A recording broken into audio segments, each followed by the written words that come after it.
Wait wait wait, একদম কোনো skip করবেন না এই ভিডিওটাকে। এই ভিডিওটাতে একদম এমন একটা জিনিস আপনাদেরকে শেখাবো, যে জিনিসটা আপনাদের জীবনে অত্যন্ত গুরুত্বপূর্ণ একটা জিনিস বহন করবে। কেন বলছি দেখুন, এই যে আমরা প্রতিনিয়ত প্রতিদিন প্রত্যেকটা মানুষ মোবাইল ফোন ব্যবহার করছি। এই মোবাইল ফোন ব্যবহার করার সঙ্গে সঙ্গে আমাদেরকে তার সঙ্গে একটা সিম কার্ড ব্যবহার করতে হচ্ছে। এই সিম কার্ড যদি আমরা ব্যবহার করছি, তাহলে কি হচ্ছে, সেটা আমরা যে কোনো দোকান থেকে কিনি, কিংবা দেখা যাচ্ছে যে কোনো জায়গায় বিক্রি হচ্ছে সিম, কোনো ছাতা ফুটিয়ে কিংবা কোনো ক্যাম্পিং করে, কিংবা দেখা যাচ্ছে যে আপনার রাস্তাঘাটে টোটোতে করে মাইকিং করে বিক্রি করা হচ্ছে, 50 টাকায় সিম নিন, ফ্রি সিম নিন, এরকমভাবে বলছে। কিন্তু এই সিম যখন আপনারা তুলতে যাচ্ছেন, আপনাদের নিজস্ব আধার কার্ড অথেন্টিকেশনের মাধ্যমে সিম কার্ডগুলো আপনারা নিচ্ছেন, তার মাধ্যমে কিছু প্রতারক ব্যক্তি আছে, যে ব্যক্তিগুলো অসাধু কিছু ব্যবসায়ী, সেই ব্যক্তিগুলো কি করছে, এই যে সিম কার্ড আপনার নামে 1 থেকে 4টে 5টা পর্যন্ত আপনাকে বলছে যে বায়োমেট্রিকের ছাপ মিলছে না, আপনার আঙুলের ছাপ মিলছে না, তাই বলে বেশ কয়েকটা সিম আপনার নামে নিয়ে নিচ্ছে। ওই সিমগুলো ওরা বাজারে চড়া দামে বিক্রি করছে।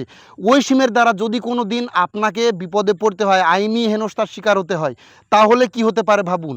ওই সিমের দ্বারা যদি আপনার কোনো রকমের বেআইনি কাজ হয়, কোনো টেররিস্টদের হাতে পৌঁছে যায় আপনার নামের সিম কার্ড, তাহলে কি হতে পারে।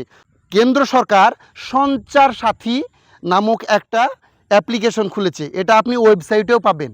এই যে ওয়েবসাইটে কিভাবে আপনি দেখতে পাবেন আপনার নামে কতগুলো সিম ইউজ হচ্ছে, আপনার নামে কতগুলো সিম ব্যবহার হচ্ছে, কতগুলো সিম তোলা হয়েছে আপনার আধার কার্ড দিয়ে, সেগুলো আপনি নিশ্চিন্তে জানতে পারবেন সরকারি ওয়েবসাইট sanchar-sathi.gov.in।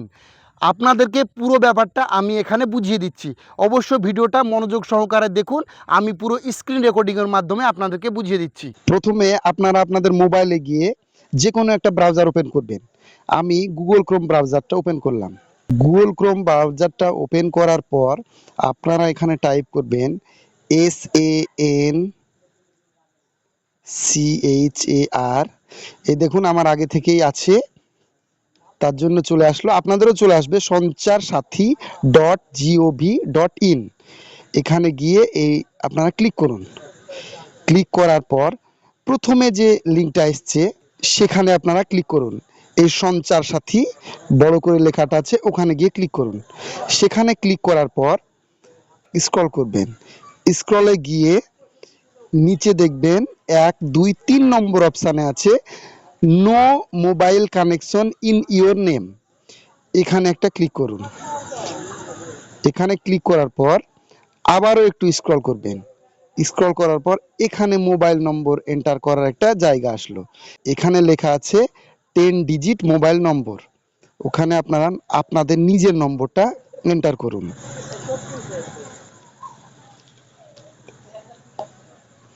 নম্বরটা এন্টার করার পর ঠিক যেভাবে ক্যাপচাটা আছে সেভাবেই ক্যাপচাটা এখানে দেবেন।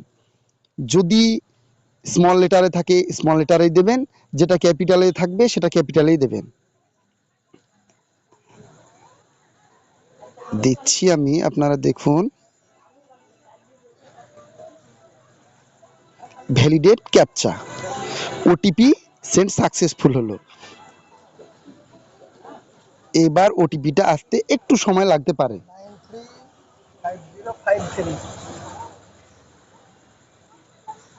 আমি ওটিপিটা এখানে দিয়ে লগ ইন করলাম।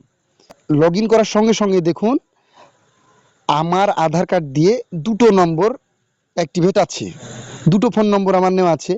এবার যদি মনে করেন যে কোনোটা আপনি ইউজ করছেন না, কিংবা কোনো সময় কেউ আপনাকে প্রতারিত করে কোনো ফোন নম্বর আপনার আধার কার্ড দিয়ে সে ব্যবহার করছে, তাহলে আপনি আপনার যেটা সেটা বাদ দিয়ে যে কোনো একটাতে, যেটা আপনি রাখবেন না মনে করছেন, সেটাতে গিয়ে ক্লিক করুন। ক্লিক করে আপনি যখনই এই নট মাই নাম্বার এই যে অপশানটা দেখছেন এখানে ক্লিক করবেন, তখনই আপনার আধার কার্ড থেকে মোবাইল নম্বরটা আনলিঙ্ক হয়ে যাবে এবং সেই সিম কার্ডটা বন্ধ হয়ে যাবে। একটা অভিযোগ চলে যাবে নির্দিষ্ট দপ্তর সঞ্চার সাথী, যে সেন্ট্রাল গভর্নমেন্ট অফ ইন্ডিয়ার ওয়েবসাইট, সেই ওয়েবসাইটে সেখানে গিয়ে একটা রিপোর্ট জমা পড়বে। এই রিপোর্টের মাধ্যমে আপনাকে 7 দিনের মধ্যে এই নম্বরটা বন্ধ করে দেওয়া হবে। আপনার নামের আধার কার্ড থেকে যদি কেউ ব্যবহার করে কোনো ফোন নম্বর, তাহলে এই নম্বরটাকে বন্ধ করে দেওয়া হবে। এখানে 3টে অপশান আছে, নট মাই নাম্বার, নট রিকুয়ারেড আর রিকুয়ারেড। আপনারা যদি কোনো নম্বরকে বন্ধ করতে চান তাহলে এইখানে ক্লিক করবেন, ক্লিক করার পর নট মাই নাম্বার, তারপরে এই রিপোর্ট অপশানে ক্লিক করবেন। যদি ভিডিওটা দেখে আপনি সামান্যতম উপকৃত হন তাহলে অবশ্যই একটা কমেন্ট দেবেন, লাইক দেবেন, আর অন্যান্য বন্ধুদেরকে এই ভিডিওটা অবশ্যই শেয়ার করবেন। ভিডিওটা অবশ্যই মনোযোগ সহকারে দেখবেন। কেমন লাগলো ভিডিওটা আমাকে অবশ্যই কমেন্টে জানান।